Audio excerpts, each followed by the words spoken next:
Hello అండి, welcome to my SS kitchen. ఈరోజు నేను ఎగ్ మసాలా కర్రీ ఎలా చేయాలో నా స్టైల్లో నేను ఈ రెసిపీ మీతో షేర్ చేయబోతున్నాను.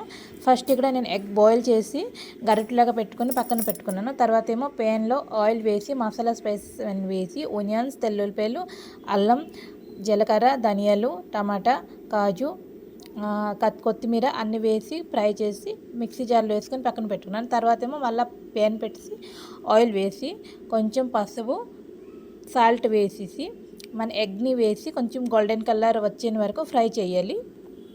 ఫ్రై అయిపోయింది. ఫ్రై అయిన తర్వాత ఏమో ఆనియన్స్, సన్నగా తరిగిన ఆనియన్స్ వేసాను. కొంచెం గోల్డెన్ కలర్ వచ్చిన వరకు ఫ్రై చేసిన తర్వాత మనం ముందుగా మిక్సీ జారి పట్టుకున్న పేస్ట్ ఏమో దాంట్లో వేస్తారు. తర్వాత ఏమో ఇక్కడ అన్నీ masala, salt, turmeric powder, chilli powder అన్నీ వేసి కొంచెం ఫ్రై అయిన తర్వాత కొంచెం నీళ్ళు వేస్తారు. నీళ్ళు వేసిన తర్వాత మనం ముందుగా ఎగ్ని ఉంచే ఎగ్ని దాంట్లో వేసుకుంటారు. లాస్ట్లో ఇక్కడ నేను పెరుగు వేసాను. పెరుగు వేసిన తర్వాత వేడి ఎగ్ మసాలా కర్రీ రెడీ అయిపోయిందండి. మనం చపాతీతో, బగారా రైస్ బిర్యానీతో అన్నిట్లో మనం